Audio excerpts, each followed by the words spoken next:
이 밤에도 예배하는 모든 분들에게 하나님 우리 주님의 부활의 그러한 은혜, 특별히 이 저녁에 부활의 승리가 함께 하시길 축원드립니다. 오늘 우리가 35절로 49절을 읽었는데요. 오늘 이 말씀 속에서 오늘 이 본문은 하나의 두 가지의 질문으로 시작이 돼요. 우리 35절 읽죠. 시작. 누가 묻기를 죽은 자들이 어떻게 다시 살아나며 어떠한 몸으로 오느냐 하리니. 이 한 구절 속에는 두 가지의 질문이 있어요. 첫 번째 질문은 뭐냐면 어떻게 다시 살아나냐, 부활이 있느냐라고 하는 질문이고, 두 번째는 그럼 부활이 있으면 만약에 부활을 할 때 어떤 몸으로 부활하느냐라고 하는 이 두 가지 질문이 이 한 구절 속에서 시작이 담고 있는데, 이것에 대해서 오늘 사도 바울은 주저하지 않고, 앞에서도 계속 우리가 말씀을 보았습니다만 이 바울이 이 부분에 대해서 정확하게 이제 답을 주고 있어요. 우리가 35절부터 49절을 많은 구절을 읽었지만 사실 바울이 이야기하고 싶은 건 딱 한 구절에서 이미 결론이 나져 있는데, 뒤에서 보겠습니다만 44절에 보면 결국 이것에 대한 분명한 그러한 결론을 정확하게 맺고 있는데요. 오늘 말씀을 들어가면서 한 가지 조금 더 포괄적으로 나누고 싶은 건 뭐냐면, 우리 성도들, 우리 그리스도인들이 세상에 대해서 만약 믿지 않는 사람들이 우리의 믿음의 이유, 우리의 소망의 이유를 묻는다면 그 질문에 대해서 대답할 수 있는 준비를 하였으면 좋겠다라고 하는 것이에요. 믿지 않는 사람들, 세상 사람들에 대해서 우리 교회의 울타리는 사실 여전히 높아요. 무슨 얘기냐면, 믿지 않는 사람들은 교회에 대해서 잘 알아요, 몰라요? 잘 몰라요. 아는 것 같지만 사실 몰라요. 그러면서 동시에 뭐냐면, 여러분 이 주변 사람들이, 이 정림동이나 이 주변에 있는 사람들이 우리 성산교회에 대해서 궁금해할까요? 아니면 전혀 별로 관심이 없을까요? 여러분 어떻게 생각하세요? 우리 교회에 대해서 관심이 있을까요, 없을까요? 생각해 보질 않으셨나요? 사실요, 우리가 열심히 전도하고 전도했을 때 사람들이 그것을 거부하고 전도가 안 된다라고 얘기하지만 사실은요, 믿지 않는 사람들이 교회에 대해서 관심이 굉장히 많아요. 관심도 많고 또 알고 싶어하는 부분도 있어요. 뭐 그것이 이제 이렇게 딴지를 걸려고 뭔가 좀 조롱하고 이렇게 하려고 질문해 오는 경우도 있지만, 반대로 뭔가 진지하게 정말 알고 싶었어. 믿음이 뭔지 궁금하고 교회 생활이 뭔지 궁금하고. 왜요? 교회 울타리가 높으니까요. 높으니까 그 교회에 대해서, 신앙에 대해서 몰라요. 사람들이 모르는 것이 있으면 궁금해하잖아요. 그게 우리 교회 공동체이기도 해요. 우리 교회 다니시는 어느 성도님이 이제 늘 푸른 아파트에 사시는데, 저희 교회 오기 전에 이제 늘 푸른 아파트에서 저 시장 쪽에 이제 당신 가게가 있으셔서 매일마다 이제 그 가게를 가려면 교회 옆을 지나가시는 거예요. 그러면서 이제 교회 옆을 지나가시면서 이 호기심이 생기셨대요. 저 교회는 어떤 교회인가 궁금해하셨다는 거예요. 그래서 한번 들어갔으면 좋겠다. 그러다가 마침 교회 권사님의 이 전도를 받고, 그리고 이제 교회에 등록을 하셔서 교회를 이제 출석하시게 된 거예요. 그런 거죠. 되게 알고 싶어하는 그런 부분들이 있어요. 그래서 선배 목사님들이 가끔 그런 얘기를 하는 걸 들었는데, 예배당이 전도한다. 그런 말 들어보셨나요? 이 교회 성전 건물이 전도한다라는 그런 말씀을 하시거든요. 그게 맞아요. 오늘도 우리 최명선 장로님, 김인승 권사님이 열심히 또 옆에 화단, 오늘 하루 종일 그냥 힘드신데 막 열심히 가꾸시고 화단 가꾸시고 하셨는데, 그 모든 것들이 결국 뭐예요? 지나가는 사람들이 관심을 갖는 거죠. 저 교회는 누가 저렇게 이렇게 예쁘게 화단을 꾸며놨나? 이 모든 것들이 그냥 되어지는 것이 아니라 그들을 주님께 이끌어오는 그런 통로가 되는 줄로 믿습니다. 요즘 저 앞에 이제 몇 달 전에 이제 나무 두 그룹 이렇게 잘라냈잖아요. 근데 이 동네 사람들이 다 한마디씩 하는 거야. 제가 몇 번 들었어요. 이 지나다니는 분들이 그런데, 아이고 그냥 속이 다 시원하다. 믿지 않는 분들이, 주변 분들이 하는 얘기야. 우리 교회들이 하는 얘기, 뭐 교회들이 하는 당연한 얘기겠지만 주변 분들이 너무 속 시원하다고 그렇게 얘기를 한다는 거야. 그 얘기는 뭘까요? 평소에 관심이 있었다는 얘기예요. 마찬가지예요. 여러 가지 부분들에 대해서 이 세상 사람들이 교회와 또 신앙에 대해서 물어올 때가 있을 겁니다. 예수가 누구냐? 도대체 왜 예수 믿어야 되느냐? 천국은 어떻게 가냐? 그렇게 물어올 때에 우리가 그 자리에서 주저한다면 기회를 놓치는 것이 되겠죠. 그럼 우리가 어떻게 해야 되겠어요? 그 기회를 놓치지 않기 위해서는 준비하고 미리 준비하는 그런 준비성이 필요하다고 생각이 돼요. 기회는 준비하는 자의 것이다. 그렇게 우리 말하잖아요. 기회는 준비하는 자의 것이다. 천하보다 귀한 한 영혼을 구원할 기회. 우리가 그 영혼들로 꼭 기도하고 또 전도도 하지만 그렇게 전도하고 기도하면서 동시에 우리 자신이 어떻게 해야 돼요? 기도만 할 것이 아니라 준비해야 되죠. 누군가 나에게 진지하게 물어올 때 정확하게 아주 원 포인트 레슨 한마디로 딱 정확하게 말해줄 수 있는 그런 말씀의 지혜와 지식이 내 안에 있어야 되겠지요. 우리 사랑하는 여러분들이 그러한 말씀의 준비, 그 준비된 자들이 되기를 주님의 이름으로 축원드립니다. 우리 잠언서 15장 23절 말씀요. 시작. 사람은 그 입의 대답으로 말미암아 기쁨을 얻나니 때에 맞는 말이 얼마나 아름다운가. 그때 때에 맞는 말을 우리 준비하셨으면 좋겠어요. 또 잠언서 이런 말씀이 있어요. 우리 26장 16절요. 시작. 게으른 자는 사리에 맞게 대답하는 사람 7보다 자기를 지혜롭게 여기느니라.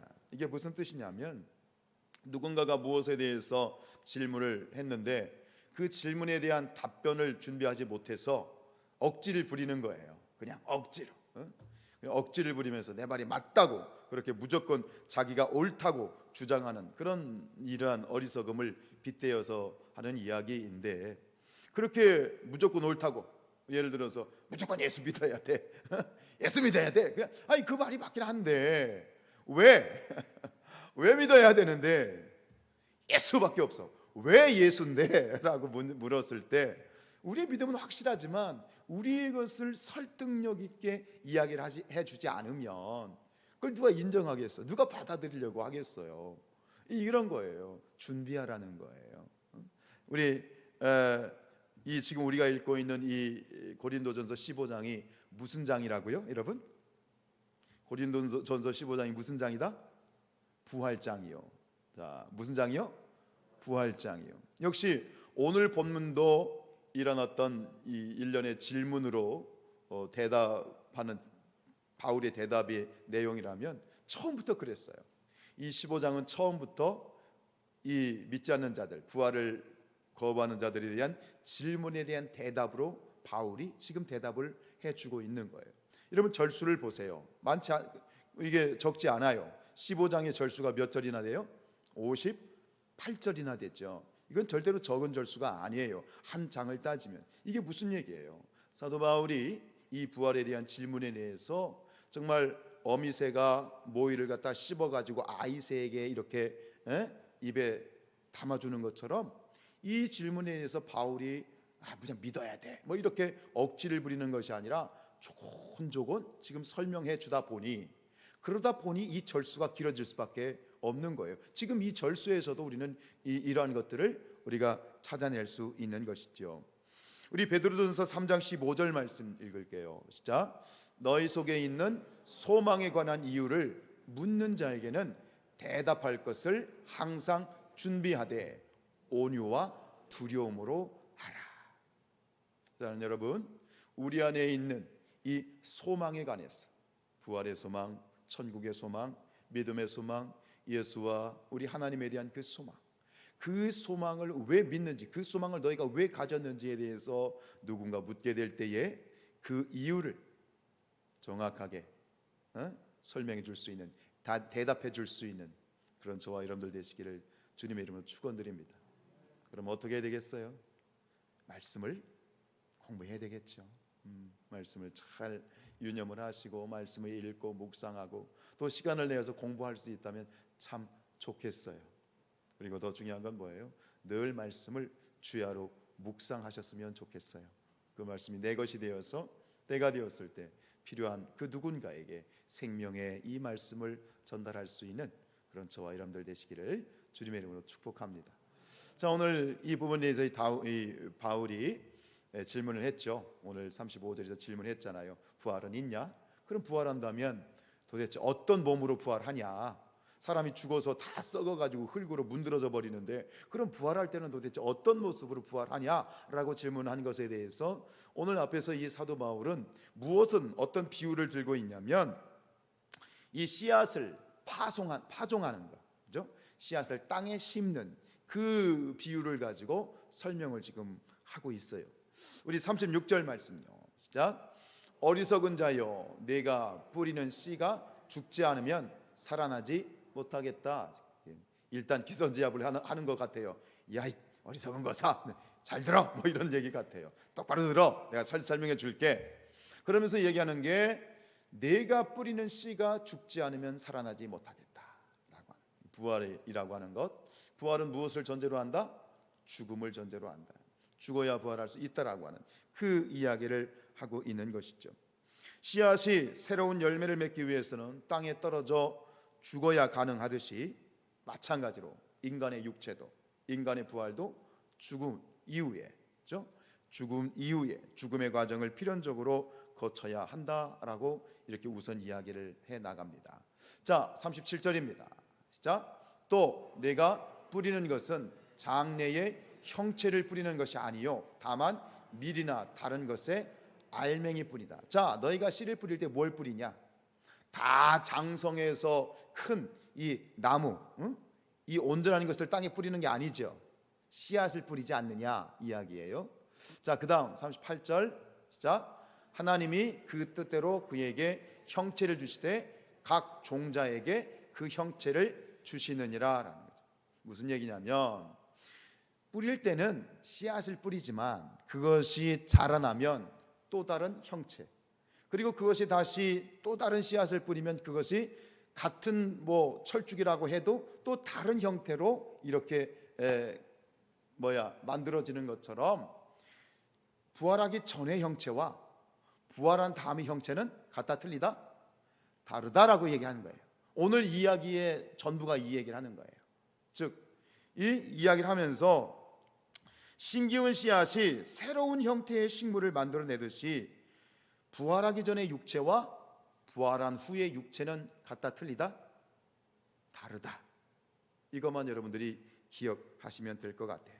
그래서 부활할 때, 즉 예수 그리스도께서 재림하실 때 모든 죽은 자들이 부활하게 되잖아요. 그 부활할 때 이전에, 즉 몸이 죽기 전, 부활하기 전에 육신으로 있을 때의 모습과는 전혀 다른 비교할 수 없는 형체, 즉 영광스러운 형체로 너희가 부활을 하게 될 것이다 라고 그렇게 지금 설명을 하고 있어요. 그러면서 이 부활의 실체가 어떻게 될 것인지 42절, 43절, 44절에서 아주 조목조목 이것을 비유로 얘기를 해줘요. 우리 42절부터 읽어볼까요? 시작. 죽은 자의 부활도 그와 같으니 썩을 것으로 심고 썩지 아니할 것으로 다시 살아나며 욕된 것으로 심고 영광스러운 것으로 다시 살아나며 약한 것으로 심고 강한 것으로 다시 살아나며 육의 몸으로 심고 신령한 몸으로 다시 살아나나니 육의 몸이 있은즉 또 영의 몸도 있느니라. 이 말씀을 오늘 이 본문의 핵심인 것 같아요. 여기서 부활의 실체, 부활의 형체에 대해서 정확하게 우리에게 제시해 주는데 여기서 이제 맨 앞에 서론, 맨 뒤에 결론이 있고 그 안에 네 가지의 그러한 네 번의 그런 대꾸법이 이제 반복이 돼요. 심고 뭐 이렇게 여러분들 보시는 것처럼 이런 네 번의 강조를 두고 있는데 결국 네 번의 반복적인 강조라고 하는 것은 이것이 얼마나 중요한지 너희가 유념해서 들어야 돼라고 하는 이 문학적인 표현이 있죠. 성경에서 사는 뭘 의미합니까? 성경에서 사는 동서남북을 의미해요. 사방, 즉 동서남북이라는 게 뭐냐면 모두가 다 들어야 되는. 그래서 전체적인 가장 강력한 강조가 바로 사의 강조예요. 그래서 요한계시록이나 이런 예언서에 보면 사의 그런 숫자를 많이 쓰는데 뭐 내 짐승, 내 왕, 내 천사, 내 뿔. 그래서 이 네 사로 표현되어지는 이 상징은 너무너무 중요하다. 그래서 오늘 이 부활의 그런 어떤 이 실체, 부활의 몸, 부활한 몸에 대한 이 설명, 오늘 이 부분이 우리가 정말 깊이 또 묵상해야 될 그러한 부분인 것 같아요. 우리 42절 말씀을 다시 읽어보면 죽은 자의 부활도 그와 같으니 썩을 것으로 심고 썩지 아니할 것으로 다시 살아난다라고 그랬어요. 썩는다는 건 뭘 의미하죠? 썩는다, 죽음이 있죠. 썩는다라고 하는 것은 이 세상을 살아가는 누구도 예외 없이 경험하게 되는 죽음에 대한 그런 이야기이지요. 썩는다는 것, 즉 시신이 부패하고 육체가 소멸한다라고 하는 것이겠지요. 욥기서 34장 15절입니다. 시작. 모든 육체가 다 함께 죽으며 사람은 흙으로 돌아가리라. 모르는 사람이 어디 있겠습니까만 다시 바울은 이것에 대해서 분명하게 짚고 넘어가는 것이죠. 시체가 썩어 없어지는 것이, 이 시체가 썩어지는 것에 대해서 이것 때문에 사실은 이 부활에 대한 그러한 의심을 하는 거예요. 아니 시체가 다 썩어 문드러지고 없어지고 흙이 되었는데 도대체 부활할 때 어떤 몸으로 부활하느냐, 부활의 그 형체가 뭐냐라고 질문을 하고, 그렇기 때문에 부활은 없어, 부활할 수 없어. 그리고 어떻게 그 영이, 거룩한 영이 이게 썩어 없어지는 더러운 육체, 그죠? 썩어 없어지는 이 연약하고 더럽고 세상적인 육체에 다시 들어와서 부활할 수 있어라고. 그러니까 이 고린도 교인들 중에는 이 부활의 실체에 대해서 본 적이 없으니까, 부활에 대한 이 부활한 몸을 본 적이 없으니 당연히 그러한 의심을 가질 수도 있겠다라는 생각이 들고, 오늘날도 그런 의심을 하는 분들이 있고 한 번쯤은 질문을 해봤을 법하지요. 그래서 전에도 말씀을 드렸습니다만 과거에 그런 분들이 있었어요. 내가 죽으면 절대로 뭐하지 마라? 화장하지 마라 라고 그렇게 부탁을 하는 분들이 있었어요. 왜? 무슨 신앙 때문에? 부활 때문에 그러셨다는 거예요. 내가 예수님이 오시면 부활해야 되는데 다 흙으로 돌아가서 아무것도 없으면, 뼈도 없으면 내가 어떻게 주님을 맞이할 수 있느냐? 근데 그게 굉장히 신앙이 없는 분이 아니라 굉장히 신앙이 있는 분이 그러한 주문을 한 거예요. 그만큼 이 부활의 몸에 대해서 사실은 개념을 못 잡고 있다고 할 수 있겠지요. 그러나 바울은 강조하는 거죠. 썩을 몸이 썩지 아니할 몸으로 다시 살아날 것이다. 이게 부활이죠. 썩을 몸, 우리가 가지고 있는 지금 육신은 썩을 것이지만, 그러나 우리가 부활하고 나면 썩지 아니할 몸으로 다시 살아날 것이다. 이렇게 설명을 하고 있어요. 그렇다고 해서 바울이 이 몸이 썩고 부패하는 것을 부인하는 건 아니에요. 바울도 분명히 인정을 해요. 그러나 중요한 건 뭐냐면 예수께서 재림하시는 날 육의 몸은 없어지지만 우리가 부활하는 몸은 육의 몸이 아니라 무슨 몸으로? 영의 몸으로 부활할 것이다. 기억하시기 바랍니다. 지금 우리가 입고 있는 이 몸이 아니에요. 이 몸으로 부활하는 게 아니에요. 어떤 몸으로? 육의 몸이 아니라 하나님이 준비하시고 예비하신 영의 몸으로 부활할 것이다. 근데 우리는 몰라. 우리는 모르는 거, 본 적이 없어요. 그러나 바울을 통해서 우리가 붙잡아야 될 건 뭐냐? 부활 가운데 우리가 일어날 새롭게 주시는 몸은 육체의 몸이 아니라 영의 몸이다 라고 하는 것, 이걸 정확하게 붙잡으라라고 하는 거예요. 그래서 오늘 이 사도 바울이 이러한 죽음, 부패, 이것을 씨앗의 비유로 지금 설명을 하고 있는 거예요. 씨앗을 심었다가 다시 살아나면 다르잖아, 다른 형체잖아. 똑같은 씨앗이지만 또 뭔가 다른 것처럼 이것을 이 씨앗을 심는 과정에서 이것을 비유하고 있는 것이죠. 오늘 정확한 결론이에요. 육의 몸이 있는 것처럼 무슨 몸이 있다? 영의 몸이 있다. 믿으십니까? 예, 그렇습니다. 이것만 붙드시면 오늘 말씀은 다 가지고 가시는 거예요. 육의 몸이 있는 것처럼 영의 몸이 있다. 우리 3절 43절이에요. 시작.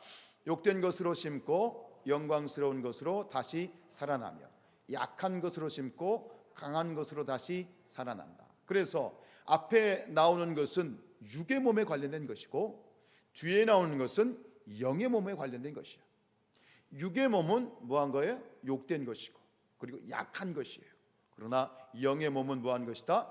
영광스럽고 강한 것이다 라고 하는 거예요. 결국 지금 우리 육체, 이 육체, 우리가 예수 그리스도를 믿어서 우리는 거듭남으로 말미암아 하나님의 자녀가 되었음을 믿습니다. 그러나 이 육신이라고 하는 것은 여전히 이 세상 죄의 통로가 되죠. 육신의 정욕, 안목의 정욕, 이생의 자랑의 통로가 되는 것이 이 바로 육의 몸이죠.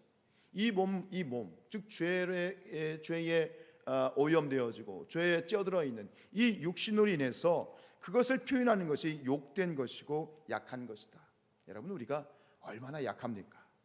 예를 들어서 예컨대 질병의 문제를 보자고요. 병, 조그만 병, 그 병 앞에서 우리가 얼마나 마음이 무너지고, 이번에 코로나 겪으면서 그 코로나 후유증 때문에 또 힘들어하는 분들이 좀 있는데, 어떤 권사님이 얘기를 해. 그 후유증이 몸에 남아서 계속 가는 거야. 그러니까 한 열흘 정도 막 일주일 이상 가니까 너무 마음이 힘들더라는 거야.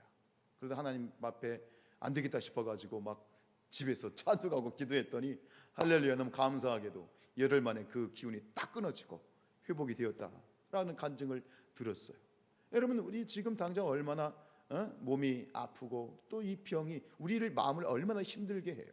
전에 제가 정선에 있을 때 마을에 어떤 아저씨 한 분이 계셨는데 난봉꾼이었어. 난봉꾼. 그냥 술만, 워낙 또 술 좋아하고 술만 먹으면 그냥 집에 가서 당신 아내 두드려 패는 것은 이거는 예사한 일이고, 한 엄동술 안에 3남매가 있었는데 애들 마음에 안 든다고 빨가벗겨 가지고, 그것도 여자아이를 빨가벗겨 가지고 막 팬티만 입은 채로 집 밖에 내놓고 막 못 들어오게 하고, 이게 막 그냥 막 나가는 난봉꾼이었어요.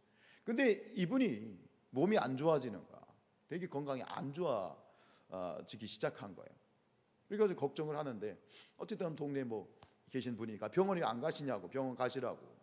근데 이분이 하는 얘기가 병원에 못 가겠다는 거야. 왜 못 가냐고 그랬더니, 병원에 가서 진단을 받았는데 죽을 병이라고 할까봐, 죽을 병이라고 하는 진단을 받을까봐 그래서 못 가겠다는 거야. 참 우습지요. 그렇게 세상에 무서운 거 없이 그냥 자기 마음대로 사는 그 난봉꾼이 그 질병 앞에서 벌벌벌 떠는 모습을 저는 눈으로 보면서, 우리의 모습이 그렇잖아요.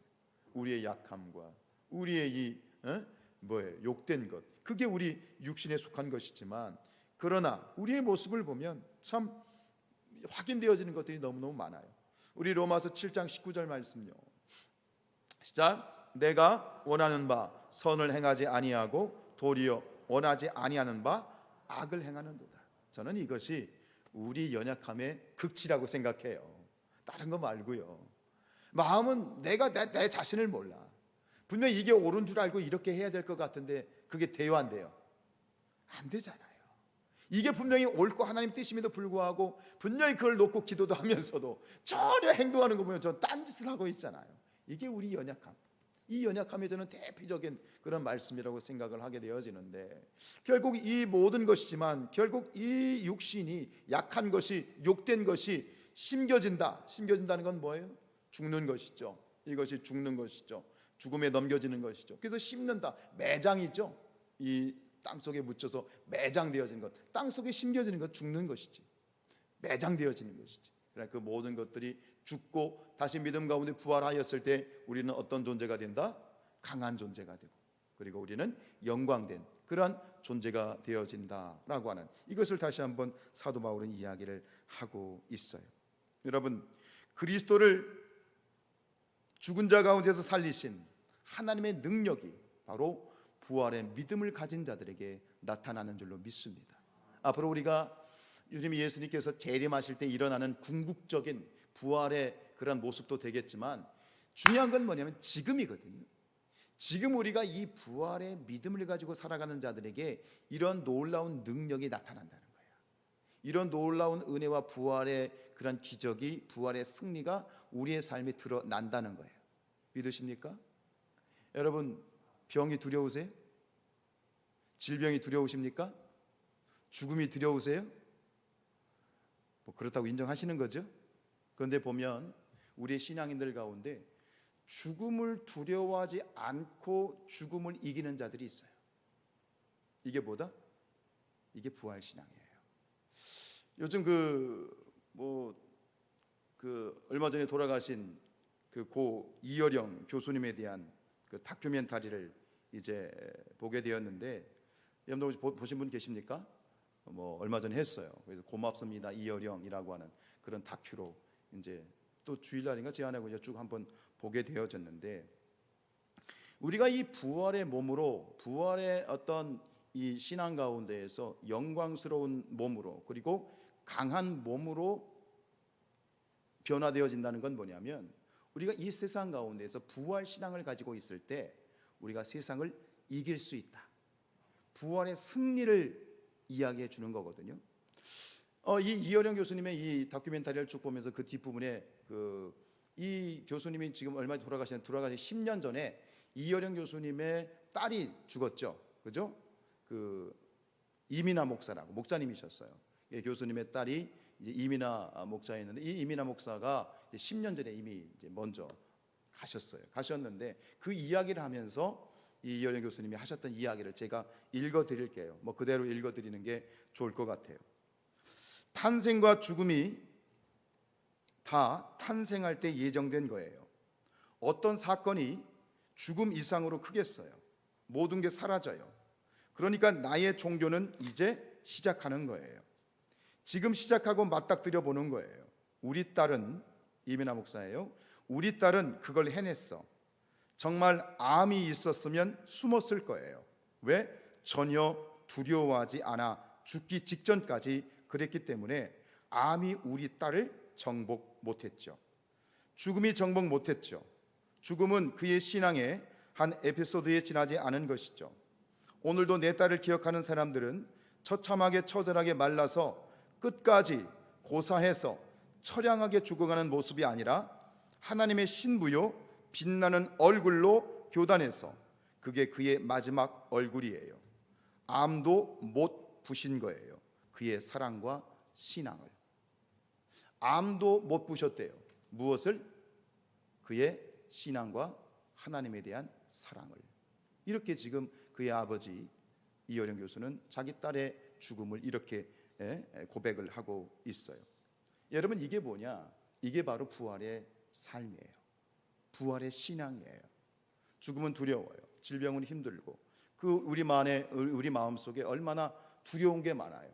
참 두려운 게 많아요. 그러나 우리가 그 두려운 것들이, 세상 가운데에서 두려운 것들이 많지만 그 두려운 것을 이기고, 그리고 그것과 싸워서 승리할 수 있어요.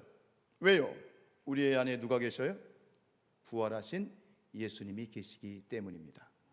부활하신 예수님이 내 안에 계시기 때문에 우리가 이 땅에서 마지막 죽음 이후에 부활뿐만 아니라 지금 이 땅에서도 우리는 그 부활 신앙을 가지고 두려움을 이기고, 불안을 이기고, 근심을 이기고, 질병을 이기고, 죽음을 이길 수 있다는 거예요.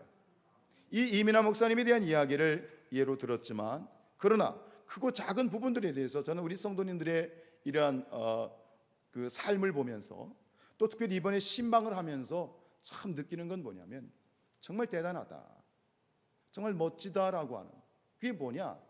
우리가 누군가를 보면서 야, 저분의 신앙이 참 멋지다라고 감탄하는 건 뭐냐면, 바로 그분 안에 있는 부활 신앙이에요. 부활하신 예수님을 통해서 삶의 두려움을 이기고, 문제를 이기고, 삶의 여러 가지 역경과 파도를 이기는 그 승리하는 신앙, 이것이 부활 신앙이에요. 육신은 약하지만 부활 신앙으로 우리는 강해지는 것이고, 우리는 욕된 것이지만 우리가 부활 신앙으로 하나님 앞에 영광스러운 존재로 살아갈 수가 있는 것이다, 이것이죠. 우리 어느 권사님, 몸이 굉장히 불편하신 권사님이 계세요. 이 목발을 짚고 올라오시는 권사님. 제가 그 권사님을 볼 때마다 아슬아슬해. 저 불편한 몸으로 이 가파른 계단을 이렇게 올라오시는데, 지난번에 신방하시면서 그 이야기를 했더니 이 권사님이 뭐라고 말씀하시냐면, 목사님, 저는 계단을 올라갈 때마다 예수님이 골고다 언덕 올라가는 기분으로 올라가요. 그래. 예수님이 골고다 십자가를 지고 골고다로 올라가시는 그 모습을 생각해요, 그러시는 거야. 예수님이 십자가를 지고 골고다에 올라가는 것에 비하면 내가 불편하지만 목발을 잡고 이 계단을 오르는 것은 아무것도 아니죠. 저하고 아내하고 충격을 먹었어요.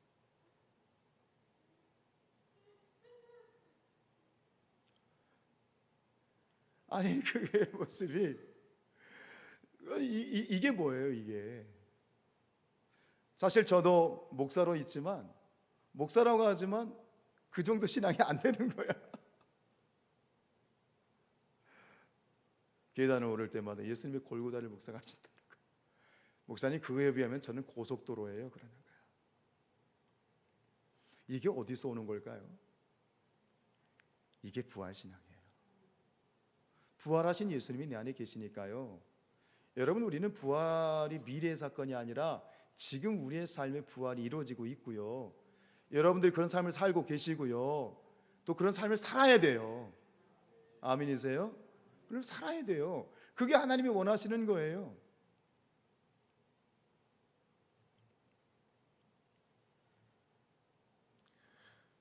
설교를 하면서도 그래요. 단순히 그냥 이 머리로 들어가면 절대 안 됩니다. 저는 우리 성도님들 이렇게 보면서 참 대단하시다. 정말 멋지다. 사실은 여러분이 멋진 것도 있지만 누가 멋지신 거예요? 우리 주님이 정말 대단하시다.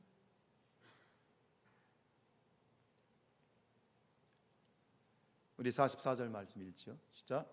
육의 몸으로 심고 신령한 몸으로 다시 살아나나니 육의 몸이 있은즉 또 영의 몸도 있느니라. 사실 여기서 길게 얘기했지만 앞에서 말씀드린 것처럼 결론은 정확해. 자, 부활하면 어떤 몸으로 어떤 모습으로 부활하는데 정확해요. 우리 이 지금 육신의 몸은 아니에요. 하나님이 아주 영광스러운 영의 몸으로 준비하신 줄로 믿습니다. 그것 하나 붙으시기 바랍니다. 지금은 목발을 잡고 있지만 부활할 때도 그 목발 짚고 있나? 아니지. 훨훨 뛰어다닐 수 있는 그런 놀라운 아름다운 상상할 수 없는 아름다운 영광된 모습으로 우리의 부활의 형체를 부활의 실체를 준비하셨다. 이거를 붙잡으라라고 하는 것이죠. 육의 몸이 있은즉 또 영의 몸도 있느니라. 여러분 부활의 소망을 다시 굳게 잡으시기를 축복합니다.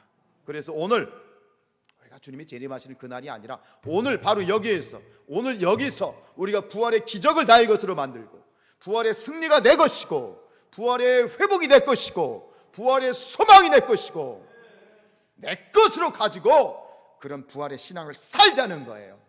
그렇게 살아가는 이 사랑하는 성도님들의 모습을 보면서 죽음을 이기는 분들이 있잖아요. 질병을 이기는 자들이 있잖아요. 그게 부활신앙이죠. 저와 여러분이 그랬으면 좋겠어요. 바울이 얘기하는 것도 그렇고 제가 말씀드린 것도 그렇고 그 누구보다 우리 부활하신 주님께서 우리가 그렇게 살아가기를 간절히 원하셔요. 할렐루야. 다시 우리 사랑하는 성산의 가족들에게 부활의 기적이 부활의 승리가 함께 하실지어다. 아멘. 찬양하십시다. 죽음에서 부활하신 나의 구세주